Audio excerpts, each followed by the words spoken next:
Number 17। निराशावाद का बहकावा। आशावाद बिक्री के लिए किए जाने वाली बातचीत जैसा सुनाई पड़ता है और निराशावाद किसी मदद करने वाले जैसा प्रतीत होता है। कुछ ऐसे कारणों की वजह से जिन्हें मैं कभी नहीं समझ पाया, लोग ये मानना पसंद करते हैं कि संसार नर्क की ओर जा रहा है। इतिहासकार डिएड्रे मैकक्लोस्की। आशावाद अधिकतर लोगों के लिए सबसे अच्छा विकल्प है, क्योंकि अधिकतर समय अधिकतर लोगों के लिए संसार बेहतर होता जाता है। लेकिन निराशावाद हमारे हृदयों में एक खास जगह रखता है। निराशावाद न सिर्फ आशावाद से अधिक सामान्य है, बल्कि ये अधिक समझदारीपूर्ण भी सुनाई देता है। ये बौद्धिक रूप से लुभावना है और इस पर आशावाद से अधिक ध्यान दिया जाता है, जिसे अक्सर जोखिम से अनभिज्ञ समझा जाता है। आगे जाने से पहले आशावाद को परिभाषित करते हैं। वास्तविक आशावादी ये नहीं मानते कि सब अच्छा ही होगा, वो असावधानी है। आशावाद ये विश्वास है कि समय के साथ अच्छे परिणाम पाने का संयोगानुपात आपके पक्ष में है, तब भी जब रास्ते में रुकावटें आएं। ये साधारण धारणा कि लोग सुबह में उठकर पहले से बेहतर और उत्पादक बनाने की कोशिश करते हैं, न कि उठकर कलेश करने की, ये आशावाद का आधार है। ये जटिल नहीं है, इसकी गारंटी भी नहीं है। ये बस अधिकतर समय अधिकतर लोगों के लिए सबसे उचित विकल्प है। स्वर्गीय सांख्यिकीविद हैंस रोजलिंग ने इसे अलग तरह से कहा, मैं आशावादी नहीं हूँ, मैं बहुत गंभीर शक्यतावादी हूँ। हम सब आशावाद के अधिक सम्मोहक भाई निराशावाद के बारे में बात कर सकते हैं। दिसंबर 29, 2008। आधुनिक इतिहास में अर्थव्यवस्था के लिए सबसे खराब साल खत्म होने को था। विश्व भर में स्टॉक मार्केट ढह चुकी थी, वैश्विक वित्तीय प्रणाली दयनीय जीवन आधार पर थी, बेरोजगारी बढ़ रही थी, और जब ऐसा लग रहा था कि इससे बुरा और कुछ नहीं हो सकता, द वॉल स्ट्रीट जर्नल ने तर्क देते हुए एक लेख प्रकाशित किया कि अभी तो हमने कुछ देखा ही नहीं है। उन्होंने मुख्य पृष्ठ पर रूसी प्रोफेसर इगोर पनारिन के दृष्टिकोण पर एक लेख प्रकाशित किया, जिनके आर्थिक विचार विज्ञान कल्प लेखकों के रुझान को मात देते प्रतीक होते हैं। जर्नल ने लिखा, 1910 के अंत या जुलाई के आरंभ में, पनारिन कहते हैं, यूएस 6 टुकड़ों में बढ़ जाएगा, अलास्का वापस रूस के नियंत्रण में चला जाएगा, कैलिफोर्निया उसका केंद्र बन जाएगा, जिसे वो द कैलिफोर्निया रिपब्लिक कहते हैं, और या तो वो चीन का हिस्सा होगा या फिर चीन के प्रभाव के अधीन। टेक्सास द टेक्सास रिपब्लिक का केंद्र होगा, राज्यों का एक समूह जो मैक्सिको के पास चला जाएगा या फिर मैक्सिकन प्रभाव के अधीन। वॉशिंगटन डीसी और न्यूयॉर्क एक अटलांटिक के भाग होंगे जो यूरोपियन यूनियन से जुड़ सकता है। कनाडा कुछ उत्तरीय राज्यों को हत्या लेगा, जिन्हें professor Panarin the central North American republic कहते हैं। हवाई उनके अनुसार जापान या चीन का संरक्षित राज्य हो जाएगा और अलास्का वापस रूस में सम्मिलित हो जाएगा। ये किसी ऐसे वैसे ब्लॉग या सूचना पत्र का असंबद्ध लेख नहीं था, ये विश्व के सबसे प्रतिष्ठित वित्तीय समाचार का मुख्य पृष्ठ था। अर्थव्यवस्था के बारे में निराशावादी होने में कोई हर्ज नहीं, अंतर्भाषी होने में भी कोई हर्ज नहीं। इतिहास ऐसे देशों के उदाहरणों से भरा पड़ा है जिन्होंने न सिर्फ मंदी देखी बल्कि विघटन का भी सामना किया। पनारिन की जैसी कहानियों की दिलचस्प बात यह है कि उनका ठीक विपरीत चौंका देने वाले आशावाद के पूर्वानुमान को शायद ही इतना गंभीरता से लिया जाता है जितना कयामत के ईश्वरदूतों को। 1940 के दशक के अंत में जापान को ही लीजिए। द्वितीय विश्व युद्ध में पराजय से ये देश हर तरह से टूटा हुआ था, आर्थिक, औद्योगिक, सांस्कृतिक और सामाजिक रूप से। 1946 की भीषण ठंड के कारण अकाल पड़ने से भोजन प्रतिदिन प्रति व्यक्ति 800 कैलोरी तक सीमित हो गया था। सोचिए अगर इस समय के दौरान किसी जापानी अकादमिक ने ऐसा लिखा होता जो कहता, आप सब हौसला रखिए, हमारे जीवन काल में हमारी अर्थव्यवस्था उसके लगभग 15 गुना बढ़ेगी जितनी ये युद्ध से पहले थी। हमारी आयु संभाव्यता लगभग दुगनी हो जाएगी। हमारा स्टॉक मार्केट ऐसे प्रतिफल उत्पन्न करेगा जैसा इतिहास में शायद ही किसी ने देखा हो। हम 40 साल से अधिक तक बेरोजगारी को 6% से ऊपर बढ़ता नहीं देखेंगे। हम इलेक्ट्रॉनिक नवाचार और प्रबंधकीय प्रणाली में विश्व नेता बन जाएंगे। शीघ्र ही हम इतने समृद्ध हो जाएंगे कि हम यूएस में कुछ सबसे बहुमूल्य रियल एस्टेट के मालिक होंगे। अमेरिकी हमारे सबसे निकट मित्र होंगे और वो हमारे आर्थिक परिज्ञान का अनुकरण करने की कोशिश करेंगे। तो उनका तुरंत मजाक उड़ाया गया होता और उन्हें अपना इलाज करवाने की सलाह दी गई होती। ध्यान रखिए कि ये विवरण वही है जो जापान में युद्ध के बाद वाली पीढ़ी के समय वाकई हुआ, लेकिन पनारिन का ठीक विपरीत पूर्वानुमान इतना बेतुका प्रतीत होता है जितना कयामत का पूर्वानुमान नहीं होता। निराशावाद आशावाद से अधिक समझदारीपूर्ण और संभव सुनाई पड़ता है। किसी से ये कहकर देखिए कि सब अच्छा हो जाएगा और वो संभवतः या तो आपको नजरअंदाज कर देंगे या फिर शक की निगाह से देखेंगे। किसी से ये कहकर देखिए कि वो खतरे में है और उनका पूरा ध्यान आपकी ओर होगा। अगर कोई समझदार व्यक्ति मुझसे ये कहे कि एक स्टॉक है जो अगले साल तक 10 गुना बढ़ने वाला है, तो मैं तुरंत उन्हें बेहूदगी से पूर्ण करार दूंगा। अगर कोई बेहूदगी से पूर्ण व्यक्ति मुझसे ये कहे कि जो स्टॉक मेरे पास है क्योंकि ये कोई लेखांकन धोखाधड़ी है, तो मैं तुरंत समय निकालकर उसके हर शब्द को सुनूंगा। मान लीजिए कि कोई मंदी होने वाली है और समाचार पत्र वाले आपको बुलाएं कह दीजिए कि हम औसत वृद्धि की ओर अग्रसर हैं और कोई अधिक ध्यान नहीं देगा। लेकिन अगर आप कहते हैं कि हम अगली महामंदी के निकट हैं तो आप तुरंत ही टीवी पर होंगे।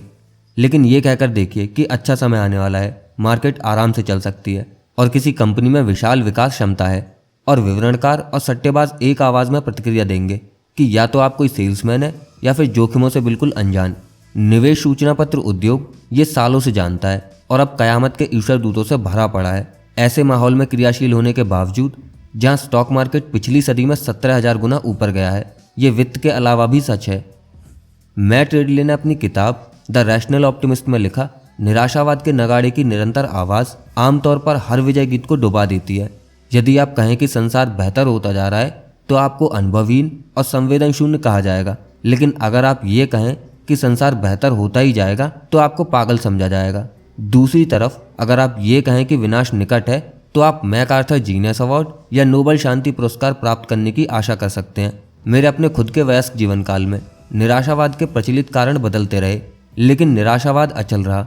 हर उस समूह से जिनसे मैंने पूछा, लोगों का मानना था कि संसार उससे अधिक भयावह, हिंसात्मक और अधिक आशाहीन है, संक्षेप में अधिक नाटकीय जितना ये वास्तविक में है। हैंस रोजलिंग ने अपनी किताब फैक्टफुलनेस में लिखा, जब आप ये समझ जाते हैं कि एक जीवन काल में मनुष्य कितनी प्रगति कर सकते हैं तो आर्थिक विकास से लेकर मेडिकल खोज, स्टॉक मार्केट, लाभ और सामाजिक समानता तक, आप सोचेंगे कि आशावाद को निराशावाद से अधिक ध्यान खींचना चाहिए। और फिर भी निराशावाद का बौद्धिक मोह सदियों से जाना जाता रहा है। जॉन स्टुअर्ट मिल ने 1840 में लिखा, मैंने गौर किया है कि वो व्यक्ति जो दूसरों के निराश होने पर भी आशा रखे, उसके बजाय उस व्यक्ति को साधु की तरह पूजा जाता है जो दूसरों के आशावान होने पर भी निराशावादी हो। प्रश्न ये है कि आखिर क्यों, और ये धन के बारे में हमारी सोच को कैसे प्रभावित करता है। इस आधार वाक्य को दोहराते हैं कि कोई भी मूर्ख नहीं है। पैसे के मामले में निराशावाद के सम्मोहक होने के ठोस कारण है, और वो क्या है, ये जानने से इसमें मदद मिलती है कि हम उन्हें बहुत दूर तक न ले जाएं। इसका कुछ भाग स्वाभाविक और अपरिहार्य है। कैनमैन के अनुसार हानि से असममित प्रतिकूलता एक विकासमूलक ढाल है। वो लिखते हैं, एक दूसरे के साथ सीधे तुलना करने पर हानि लाभ से अधिक बड़ी दिखाई देती है। सकारात्मक और नकारात्मक अपेक्षाओं और अनुभवों के बीच की इस असममिति का एक विकासमूलक इतिहास है। वो जीव जो खतरों को मौकों के मुकाबले अधिक अविलंबे रूप से देखते हैं, उनके जीवित रहने और प्रजनन करने की संभावना अधिक होती है। लेकिन कुछ और भी बातें हैं जो वित्तीय निराशावाद को आशावाद की तुलना में अधिक सरल, सामान्य और विश्वासप्रद बना देती हैं। एक ये कि धन सर्वव्यापक है, इसलिए कुछ भी बुरा घटता है तो वो सबको प्रभावित करता है और सभी का ध्यान अपनी ओर खींचता है। यही बात मौसम के लिए लागू नहीं होती। फ्लोरिडा पर घिरकर आने वाला कोई तूफान 92% अमरीकियों को सीधे प्रभावित नहीं करता, लेकिन अर्थव्यवस्था पर घिरकर आने वाली मंदी हर एक व्यक्ति को प्रभावित करती है, आपको भी। इसलिए ध्यान दीजिए, ये किसी विशिष्ट जगह जैसे स्टॉक मार्केट पर भी लागू होता है। आधे से अधिक अमेरिकी परिवार सीधे रूप से स्टॉक रखते हैं, और जो नहीं रखते, मीडिया द्वारा स्टॉक मार्केट के आवर्तन का इतना अधिक प्रचार किया जाता है कि स्टॉक रहित परिवारों में भी डो जोन्स इंडस्ट्रियल एवरेज सबसे अधिक देखा जाने वाला आर्थिक बैरोमीटर होगा। स्टॉक में 1% के उछाल के बारे में शाम के समाचारों में थोड़ा बहुत कहा जा सकता है, लेकिन 1% की गिरावट को लाल रंग से लिखे मोटे अक्षरों में दिखाया जाता है। असममिति से बचना कठिन है, और जबकि कुछ ही लोग इस बारे में प्रश्न करते हैं या स्पष्ट करने का प्रयास करते हैं कि मार्केट ऊपर क्यों गया या इसे ऊपर नहीं जाना चाहिए, इसके नीचे जाने के कारण को लेकर लगभग हमेशा ही स्पष्ट करने का प्रयास किया जाता है। क्या निवेशक आर्थिक विकास को लेकर परेशान है? क्या फेड ने फिर से सब खराब कर दिया? क्या राजनेता गलत निर्णय ले रहे हैं? क्या कोई और मुसीबत भी आने वाली है? गिरावट के कारणों से संबंधित वृत्तांत, गिरावट के बारे में बात करना, चिंता करना, इस बारे में कहानी बनाना कि आगे क्या होगा, इन सबको आसान कर देते हैं। अगर आपके पास कोई स्टॉक नहीं भी है तो इस तरह की बातें आपका ध्यान अपनी ओर आकर्षित करेंगी। 1929 की महागिरावट जिसने महामंदी को चिंगारी दी, उसकी पूर्व संध्या पर मात्र 2.5% अमेरिकियों के पास ही स्टॉक थे। लेकिन अधिकांश अमेरिकियों ने, अगर विश्व ने नहीं, मार्केट को अचंभे के साथ धाराशायी होते देखा, ये सोचते हुए कि इसका उनके भाग्य पर क्या प्रभाव होगा। चाहे फिर वो कोई वकील हो, किसान या फिर कोई कार मैकेनिक। इतिहासकार एरिक रॉचवे ने लिखा, मूल्य में इस गिरावट ने तुरंत ही कुछ अमेरिकियों को पीड़ित किया, लेकिन अन्यों ने मार्केट को इतनी निकटता से देखा और अपने भाग्य की तालिका मान लिया कि उन्होंने अचानक अपनी अधिकांश आर्थिक गतिविधियों को रोक दिया। जैसा कि अर्थशास्त्री जोसेफ शुम्पीटर ने बाद में लिखा, लोगों को लगा कि उनके पांव के नीचे से जमीन खिसक रही थी। ऐसे 2 विषय हैं जो आपके जीवन को प्रभावित करेंगे, फिर चाहे आप उनमें रुचि रखते हो या नहीं, धन और स्वास्थ्य। हालांकि स्वास्थ्य समस्याएं व्यक्तिगत होती हैं, धन संबंधी मुद्दे सर्वांगी होते हैं। एक संबद्ध तंत्र में जहां किसी एक व्यक्ति के निर्णय हर किसी को प्रभावित कर सकते हैं, ये समझना आसान है कि वित्तीय जोखिम क्यों इस प्रकार लोकप्रिय होते हैं और ध्यान आकर्षित करते हैं, जैसे शायद ही कोई दूसरा विषय कर पाए। दूसरा ये कि निराशावादी अक्सर वर्तमान रुझानों का बहिर्वेषण करते हैं, बिना इस पर ध्यान दिए कि मार्केट किस प्रकार अनुकूल बन जाते हैं। 2008 में पर्यावरणविद लेस्टर ब्राउन ने लिखा, 2030 तक चीन को प्रतिदिन 98 बैरल तेल की आवश्यकता होगी। वर्तमान में विश्व 85 बैरल तेल प्रतिदिन उत्पन्न कर रहा है और इससे अधिक शायद कभी नहीं कर पाएगा। इस तरह चले जाएंगे विश्व के तेल भंडार। उस परिदृश्य में विश्व में तेल खत्म हो जाएगा। लेकिन मार्केट इस तरह काम नहीं करते। अर्थशास्त्र में एक मूल नियम है, अत्यधिक अच्छी और अत्यधिक बुरी परिस्थितियां शायद ही कभी उस तरह बनी रहती हैं, क्योंकि आपूर्ति और मांग अप्रत्याशित तरीकों से अनुकूलित हो जाती है। देखिए, ब्राउन के पूर्वानुमान के बाद तेल का क्या हुआ। 2008 में तेल का मूल्य आसमान छूने लगा, क्योंकि बढ़ती वैश्विक मांग अधिकांश रूप से चीन की संभावित उत्पादन तक पहुंच गई। तेल का एक बैरल 2001 में $20 में बिकता था और 2008 में $138 में। नए मूल्य का मतलब था कि तेल की खुदाई जमीन से सोना निकालने के समान थी। तेल उत्पादकों के लिए प्रोत्साहन राशि नाटकीय रूप से बदल गई। $20 प्रति बैरल के मूल्य में जो तेल आपूर्ति मेहनत के लायक नहीं थी, तेल बेचने की कीमत खुदाई के खर्च को पूरा नहीं करती थी, अब आजीवन बोनेंजा बन गई थी, चूंकि इसे $138 में बेचा जा सकता था। इसने नई फ्रैंकिंग और क्षैतिज ड्रिलिंग तकनीकों को जन्म दिया। पृथ्वी में पूरे मानव इतिहास में लगभग एक समान तेल के भंडार रहे हैं और हम काफी समय से जानते हैं कि बड़े तेल के भंडार कहाँ हैं। जो बदलता है वो है हमारी तकनीक, जो हमें मितव्ययिता से जमीन से तेल निकालने में सक्षम करती है। तेल इतिहासकार डेनियल येरगिन लिखते हैं, यूएस में 86% तेल भंडार खोज के समय लगाए गए अनुमान का नहीं, बल्कि बाद में होने वाले संशोधनों का नतीजा है, जो तकनीक में सुधार के कारण आते हैं। और 2008 में फ्रैंकिंग की शुरुआत से ऐसा ही हुआ। सिर्फ यूएस में ही तेल उत्पादन 2008 में लगभग 5 मिलियन बैरल प्रतिदिन से 2019 में 13 मिलियन बैरल प्रतिदिन तक पहुंच गया। विश्व तेल उत्पादन अब 100 मिलियन बैरल प्रतिदिन से अधिक है, ब्राउन के अनुमानित उच्चतम चिन्ह से लगभग 20% अधिक। 2008 में तेल रुझान का बहिर्वेशन करते किसी निराशावादी को जाहिर तौर पर स्थिति काफी खराब लगती। किसी यथार्थवादी के लिए जो समझता है कि आवश्यकता सभी आविष्कारों की जननी है, ये कम डरावना रहा होता।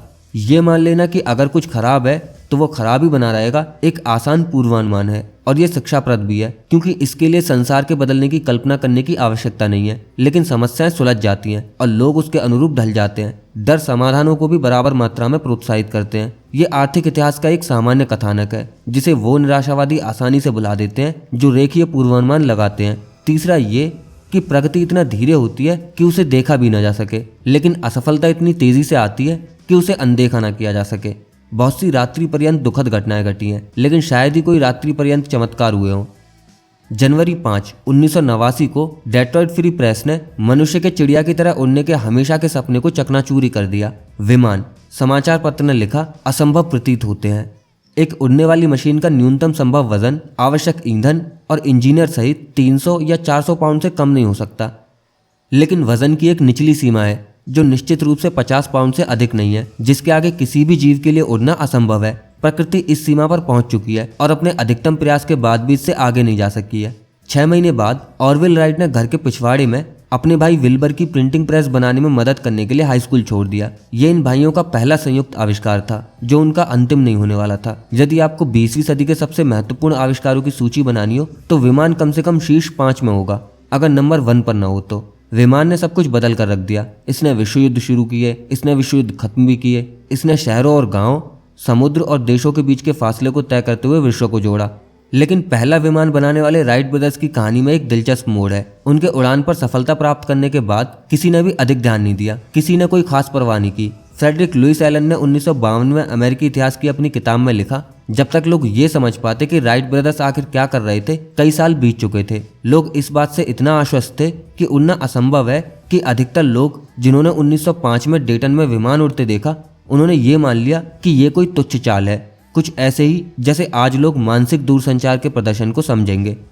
मई 1908 में जाकर उनकी पहली उड़ान के लगभग 4.5 साल बाद अनुभवी पत्रकारों को यह देखने भेजा गया कि वो क्या कर रहे थे। अनुभवी संपादकों ने इन पत्रकारों के उत्साहपूर्ण प्रेषणों को पूरी विश्वसनीयता दी और अंततः संसार इस तथ्य से अवगत हुआ कि मानव उड़ान सफलतापूर्वक पूरी की जा चुकी है। विमान के आश्चर्य को समझने के बाद भी लोग सालों तक इसे कम ही आंकते रहे। पहले इसे मुख्य रूप से सैन्य हथियार के रूप में देखा गया, फिर अमीरों के खिलौनों की तरह, फिर शायद कुछ लोगों के परिवहन के लिए प्रयोग किया गया। द वॉशिंगटन पोस्ट ने 1909 में लिखा, कमर्शियल एरियल फ्राइटर जैसी भी कोई चीज नहीं होगी। फ्राइट इसी तरह अपना धीमा वजन धैर्यवान पृथ्वी पर घसीटता रहेगा। 5 महीने पहले कार्गो विमान ने उड़ान भरी। अब जरा इस धीमी, कई वर्षों तक विमान के बारे में आशावाद होने की जागृति की तुलना इससे कीजिए कि लोग कितना जल्दी निराशावाद के चालकों की बातों में आ जाते हैं, जैसे कोई कॉर्पोरेट दिवालियापन या कोई बड़ा युद्ध या कोई विमान दुर्घटना। राइट के विमान की पहली चर्चा 1908 में हुई, जब एक प्रदर्शन उड़ान के दौरान थॉमस सेल्फ्रीज नामक एक सेना के लेफ्टिनेंट मारे गए।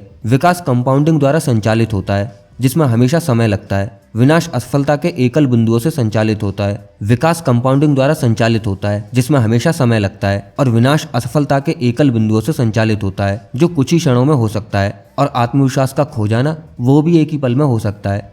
निराशावाद को लेकर वृत्तांत गढ़ना आसान है, क्योंकि कहानियां ताजी और अधिक नई होती हैं। आशावाद के वृत्तांत के लिए इतिहास और विकास के एक लंबे अरसे की ओर देखना पड़ता है, जिन्हें लोग अक्सर भूल जाया करते हैं, और उन्हें जोड़ने में अधिक प्रयास लगता है। औषधि की प्रगति को ही देखिए। बीते हर साल पर नजर डालने से कुछ खास नहीं होगा, किसी एक दशक से भी कुछ नहीं होगा, लेकिन पिछले 50 सालों पर नजर डालने से आपको कुछ असाधारण दिखाई देगा। उदाहरण के लिए, नेशनल इंस्टीट्यूट ऑफ हेल्थ के अनुसार 1965 से अब तक हृदय रोग के कारण आयु समायोजित प्रति व्यक्ति मृत्यु दर में 70% से अधिक की गिरावट आई है। हृदय रोग के कारण मृत्यु में 70% की कमी हर साल लगभग आधे मिलियन अमेरिकियों की जान बचा सकती है। कल्पना कीजिए कि एटलांटा की जनसंख्या को हर साल बचा लिया जाए, लेकिन चूंकि यह प्रगति बहुत धीरे धीरे हुई, ये उतना ध्यान आकर्षित नहीं करती जितना तेजी से होने वाले विनाश, जैसे आतंकवाद, विमान दुर्घटनाएं या प्राकृतिक आपदाएं। हरिकेन कटरीना सप्ताह में 5 बार आ सकता है, या हर सप्ताह। कल्पना कीजिए ये कितनी सुर्खियां बटोरेगा, और ये पिछले 50 सालों में हृदय रोग में कमी से बचाई जाने वाली संख्या को ऑफसेट नहीं करेगा। यही व्यवसाय में भी लागू होता है, जहां ये समझने में वर्षों लग जाते हैं कि कोई भी उत्पाद या कंपनी कितनी महत्वपूर्ण है, लेकिन असफलताएं रातों रात हो जाती हैं। और स्टॉक मार्केट में, जहां 6 महीने में हुई 40% गिरावट कांग्रेस की जांच का कारण बन जाती है, लेकिन 6 वर्षों के अंतराल में हुआ 140% लाभ वस्तुतः अनदेखा रह जाता है। और करियर में, जहां प्रतिष्ठा बनाने के लिए पूरा जीवन लग जाता है और नष्ट होने के लिए मात्र एक ईमेल। निराशावाद का छोटा घाव प्रबल बना रहता है, और आशावाद का मजबूत खिंचाव अनदेखा रह जाता है। ये इस किताब में सबसे पहले दिए गए महत्वपूर्ण बिंदु को रेखांकित करता है। निवेश में आपको सफलता के मूल्य को पहचानना आवश्यक है। विकास की लंबी पृष्ठभूमि के बीच अस्थिरता और हानि, और इसे चुकाने की स्वेच्छा। 2004 में द न्यूयॉर्क टाइम्स ने स्टीफन हॉकिंग का साक्षात्कार किया। वो वैज्ञानिक जिनकी लाइलाज मोटर न्यूरॉन बीमारी ने 21 साल की उम्र में उन्हें पक्षाघात से ग्रस्त और बोलने में असमर्थ कर दिया। अपने कंप्यूटर के द्वारा हॉकिंग ने साक्षात्कारकर्ता को बताया कि वो जनसाधारण को अपनी किताबें बेचने के लिए कितने उत्साहित थे। क्या आप हमेशा इतने ही हंसमुख थे? टाइम्स ने पूछा। जब मैं 21 साल का था तो मेरी सारी उम्मीदें शून्य हो चुकी थी। उसके बाद से अब तक हर चीज एक बोनस है, उन्होंने उत्तर दिया। चीजों के बहुत अच्छे होने की उम्मीद रखने का मतलब है एक सर्वश्रेष्ठ परिदृश्य जो नीरस प्रतीत होता है। निराशावाद उम्मीदें घटा देता है, जिससे संभव परिणामों और उनके परिणामों के बीच का अंतर घट जाता है, जिनके बारे में आप अच्छा अनुभव करते हैं, और शायद इसीलिए ये इतना लुभावना होता है। चीजों के खराब होने की अपेक्षा करना उनके खराब न होने पर सुखद रूप से आश्चर्यचकित होने का सबसे अच्छा तरीका है, जो विडंबनापूर्वक आशावादी होने की बात है। अब कहानियों के बारे में एक संक्षिप्त कहानी। नंबर 18, जब आप कुछ भी मान लेंगे।